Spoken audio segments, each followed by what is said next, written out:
Bonjour à tous, aujourd'hui c'est jeudi, c'est pas vendredi, mais comme cet après-midi je vais être opéré des cataractes, j'ai préféré le faire aujourd'hui jeudi. Je crois que d'ici à autre jour je les ferai les jeudis, le temps que nous allons donner ces pensées chrétiennes pour tout le monde. Vous êtes tous bienvenus. Je sais aussi que du vendredi, je ne, je n'ai- je ne suis pas venu pour donner des enseignements, mais c'est que j'ai dû voyager à Marseille pour la famille, pour la visiter, à cause de l'héritage. Mais enfin, maintenant je suis ici et j'espère que tous les jeudis ou tous les vendredis, on pourra continuer à parler. Je disais la dernière fois de ne pas nous laisser séduire, de ne pas nous laisser séduire. Ici, dans un verset de l'Apocalypse, au verset 20 du chapitre 2, le Seigneur dit, mais ce que j'ai contre toi, c'est que tu laisses faire Jézabel, cette femme qui se prétend prophétesse. Elle enseigne et égare mes serviteurs pour qu'ils se livrent à l'immoralité sexuelle et mangent des viandes sacrifiées aux idoles. Quand on dit enseigne et égare, c'est-à-dire on se laisse séduire. Ici on dit l'immoralité sexuelle, ce n'est pas tellement une immoralité de sexe ni de rien, c'est plutôt une immoralité une immoralité sexuelle, disons, à cause de l'idolâtrie. Parce que s'il y a une chose que le Seigneur n'aime pas beaucoup ou n'aime pas du tout, c'est l'idolâtrie. Jézabel ici, c'est un type ou c'est une espèce de nous dire que c'est l'Église, ou disons les Églises. C'est elle qui enseigne et égare les serviteurs. Elle se croit la plus sainte, elle se croit la plus grande entre toutes les femmes, elle se croit la plus grande dans toute, disons, dans toute la nature. Mais le Seigneur a contre nous ceci, qu'on se laisse séduire par tout vent de doctrine, on se laisse égarer par tout vent de doctrine, on se laisse aller par toutes sortes d'enseignements. Que puis-je dire, c'est pas seulement l'Église catholique romaine, parce que ce qu'il y a de grand, c'est que c'est une Église plutôt qui vient de Rome, elle est romaine et disons, elle est contente d'être appelée romaine. Hein. Cette Église catholique romaine n'est plus une Église qui sert le Seigneur Jésus-Christ, mais c'est une Église qui sert plutôt à Marie, la Vierge Marie. C'est-à-dire ils sont marianites. Ici en Espagne, ils disent marianistes, c'est-à-dire qu'ils ont en toute idolâtrie, c'est la reine du ciel, c'est la mère de Dieu, et ils lui ont donné tellement de titres, mais aucun de cela est véritable.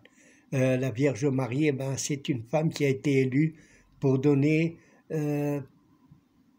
à notre Seigneur Jésus-Christ, c'est-à-dire elle s'est laissée, c'était une femme qui était vraiment recherchée par l'Esprit de Dieu, une femme qui soit au moins pure pour héberger le Fils de Dieu, c'est-à-dire à Jésus-Christ. Et Marie fut celle qui a été élue. Mais nous disons donc que l'Église catholique n'est plus une Église qui représente Dieu, mais qui représente à Marie. Et ceci est dommage parce que on est passé à une extrême idolâtrie. C'est comme faisait le peuple d'Israël quand on lui enseigne à Jérémie et à Ézéchiel en leur disant que le peuple d'Israël était en train d'adorer la mère, la reine des cieux.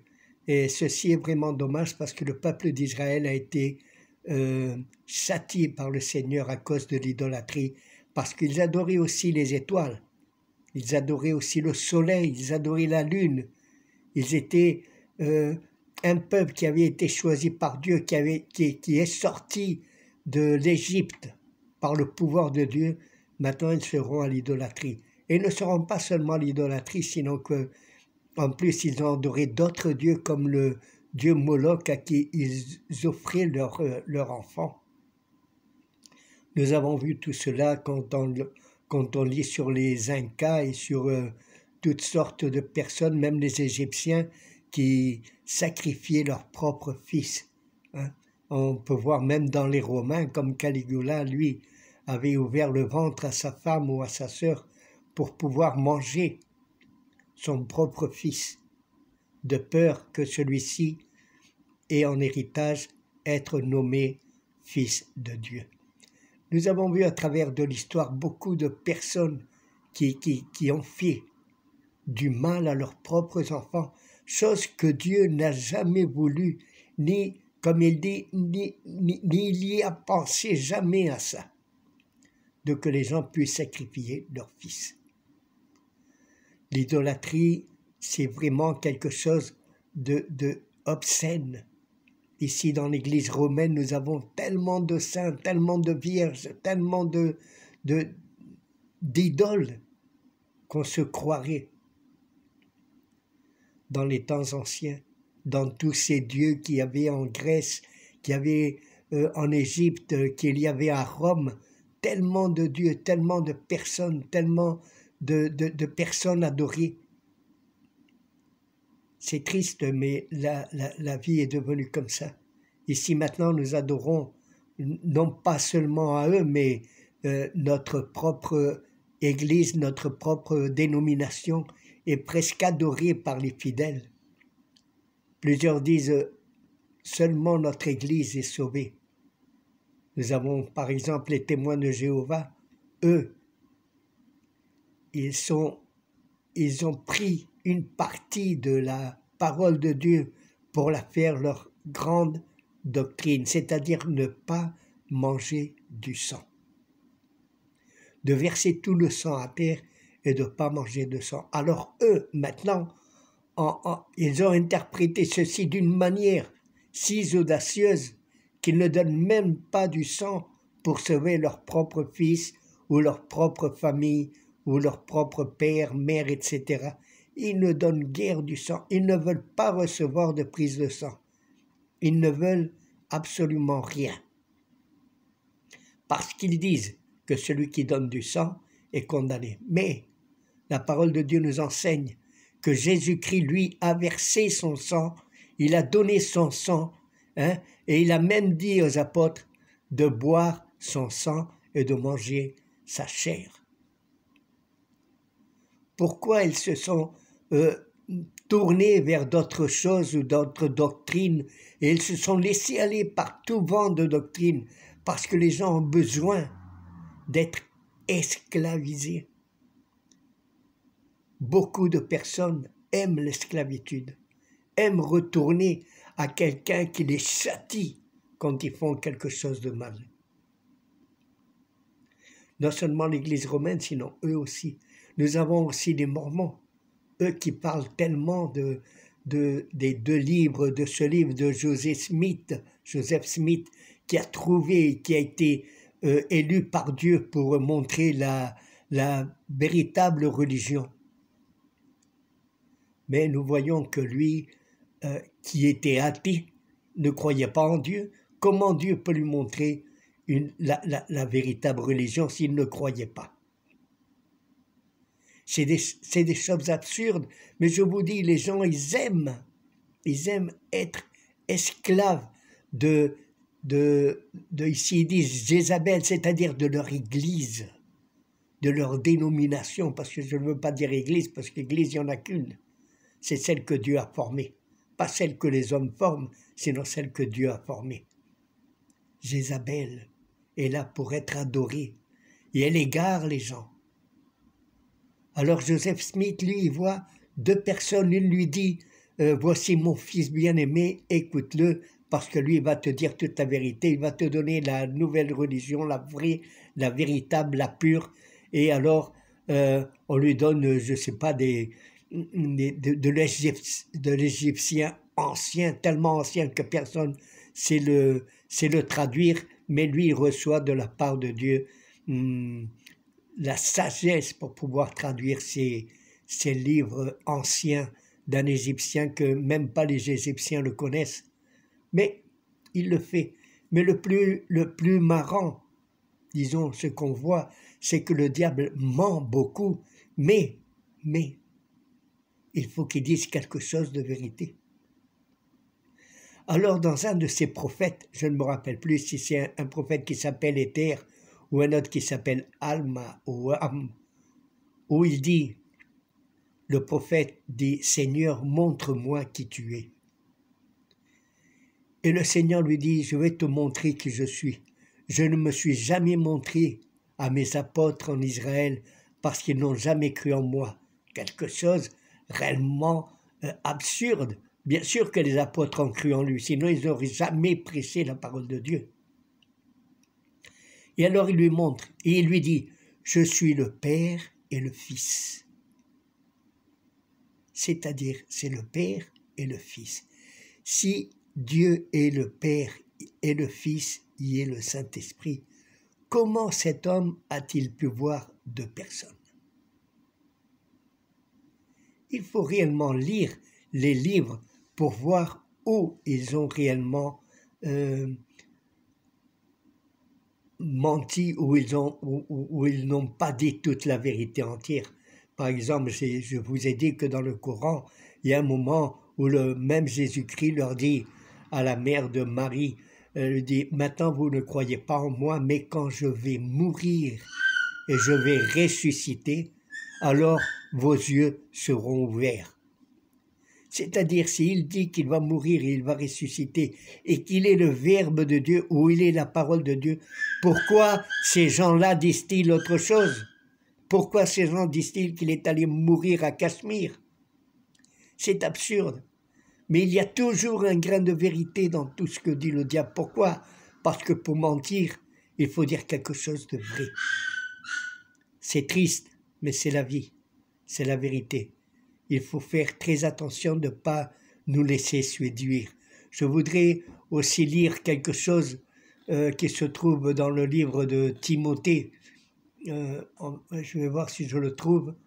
Le livre de Timothée.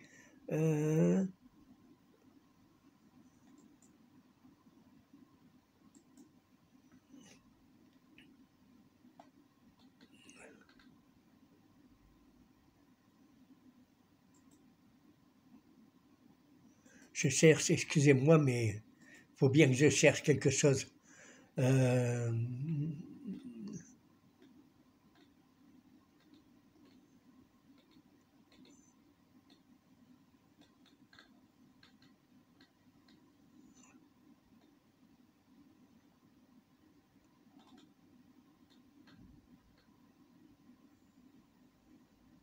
Je suis en train de chercher parce que je ne suis pas très doué avec, disons, le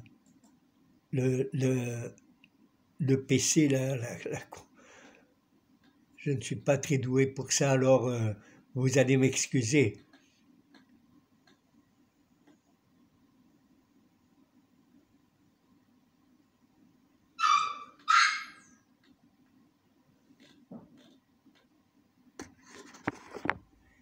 Excusez-moi, je suis un peu...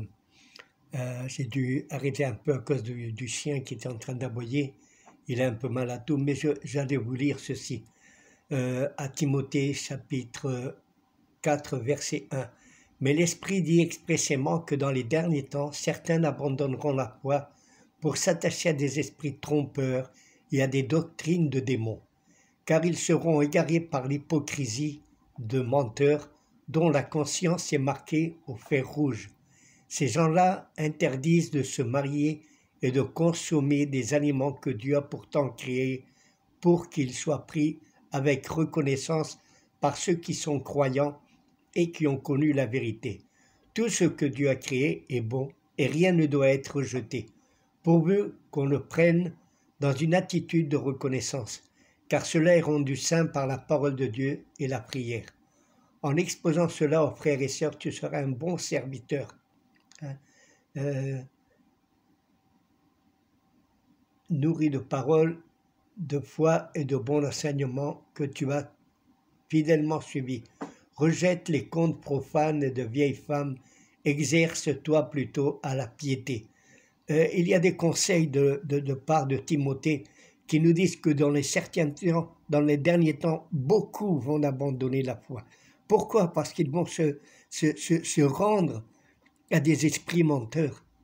Ce qui me rend à moi un peu, disons, un peu malade, pas malade, c'est de voir comment beaucoup de chrétiens, non pas seulement les catholiques, ni les témoins de Jéhovah, ni les mormons, sinon beaucoup de chrétiens pentecôtistes ou protestants, disons un peu protestants, pentecôtistes, il y en a beaucoup de protestants, abandonnent la foi. À cause de quoi? À cause des esprits trompeurs et des doctrines de démons. C'est-à-dire, les évangéliques croient, comme croit l'Église catholique, servir tellement de saints et tellement d'anges, faire des cultes aux anges, des cultes à beaucoup d'autres saints. Les églises évangéliques disent que non, mais, il y a une erreur parce que beaucoup de fois, eux, ils sont trompés par des esprits de démons et ils comparent d'autres personnes à Dieu et Dieu ne donne sa gloire à personne. Je parle par exemple du Père Noël. Le Père Noël, beaucoup de gens pensent qu'il est omniprésent, omniscient, hein, et il a tout le pouvoir, tout puissant. Ceci n'est pas vrai. Le Père Noël n'existe pas. Il faut bien le dire à nos enfants que le Père Noël n'existe pas. Bien sûr, beaucoup vont vous dire ah, tu lui as fait perdre l'illusion. Mais il faut dire la vérité, il ne faut pas se laisser tromper. Les enfants se laissent tromper jusqu'à un certain âge, mais nous sommes tombés dans l'idolâtrie de faire une espèce de Dieu à Saint-Nicolas, à Papa Noël, à Santa Claus, à beaucoup de personnes que il a beaucoup de noms, mais c'est la même. Par exemple, il y a aussi les rois mages. Les rois mages, il paraît qu'ils savent tout aussi. Ils sont omniscients, ils sont omniprésents, ils sont partout. Ce n'est pas vrai. Ce sont des rois qui sont venus adorer à Dieu, le véritable Dieu. Il n'y a pas d'autre Dieu que Jésus. Nous avons beaucoup de choses comme Saint-Valentin. Maintenant, on dit que c'est le jour de l'amour, mais c'est Saint-Valentin, c'est un saint. Et beaucoup de chrétiens sont en train de l'adorer et d'être à la disposition de Saint-Valentin. Nous avons aussi Halloween et beaucoup de fêtes sur des personnes. Et Dieu n'aime pas que son peuple tombe dans l'idolâtrie. Jézabel est en train de tromper les enfants de Dieu. Il faut faire attention, il faut sortir. Il faut sortir de là. Nous n'avons qu'à servir à notre Dieu. Il y a beaucoup d'autres religions. Maintenant, les gens sont en train de dire que la terre n'est pas ronde, qu'elle est plate. Je ne sais pas pourquoi, d'où ils ont sorti ça, mais c'est quelque chose de neuf. Maintenant, ils nient aussi l'Holocauste, ils nient aussi la Deuxième Guerre mondiale. Ils sont en train de nier un peu partout. Ils sont tombés plutôt dans l'adoration des démons. Une adoration des démons qui disent l'enfer n'existe pas, le ciel n'existe pas, et le diable se rit de tous. Et il s'en fout pas mal de tout ce qu'on peut croire, car l'enfer existe. Et il aura lieu à un moment où le propre diable va être jeté dans ce lac de soufre et de feu. Nous voyons par exemple les volcans, comme ils rejettent du soufre plein de feu, et ils sont en train de se donner, à ce monde des signaux de que Dieu est prêt à revenir. Il faut faire très attention de nous occuper à servir Dieu réellement. Il y a des autres religions qui vous disent qu'il il faut chercher la paix dans notre intérieur, et beaucoup de gens recherchent la paix et ils vont adorer d'autres dieux là-bas, loin de chez eux. Personne ne connaissait ces dieux jusqu'à il y a à peu près, je ne sais pas, peut-être 50, 60 ans, c'est-à-dire dans les années 60, quand les hippies sont venus nous faire voir qu'il y avait la doctrine et la religion hindoue ou bien aussi bouddhiste. Il faut faire très attention aussi à ceci. Dieu est un seul Dieu. Et Dieu rejette tout ce qui n'est pas à lui. Nous ne devons pas nous laisser séduire par toute autre religion. Dieu est avec nous. Dieu veut que tu l'adores seulement à lui, que tu l'acceptes à lui. La véritable paix vient quand tu connais Jésus, tu le laisses rentrer dans ton cœur. Alors la paix, une paix immense, une paix intérieure qui va te réjouir, va te faire chanter les louanges à Dieu, qui va te faire lever ses mains pour lui prier et pour l'adorer et pour être en communion avec lui. La véritable paix, celle qui va te tenir, hein, et tu ne vas plus avoir peur de rien ni de personne. Tu ne vas pas avoir peur quand on va dire la fin du monde est là, la fin du monde vient ce jour, ceci, la terre, ceci, cela, toutes sortes de doctrines. Comme l'horoscope, il faut faire très attention, notre futur n'est pas dans les étoiles. Notre futur est que quand Jésus-Christ va revenir régner dans ce monde, il va vouloir savoir qu'est-ce qu'on a fait avec son sacrifice sur la croix du Calvaire. Si tu ne l'as pas accepté comme ton Dieu et comme ton Sauveur, tu vas aller rejoindre le diable et toutes ces abeilles qui vont être jetées là-bas dans le lac de feu et de soufre. Nous devons accepter le salut que Dieu nous a donné à travers Jésus-Christ. Ne nous laissons pas y aller. Il y a beaucoup d'hommes qui disent que ce sont des avares. Les hommes sont tellement méprisants de tout. Aujourd'hui, on ne regarde même plus la Bible. On parle à travers de ceux qui ont parlé, qui ont dit que la Bible n'est pas vraie, que la Bible se contredit, que la Bible ceci. Mais ils ne l'ont pas lue. Il faut la lire.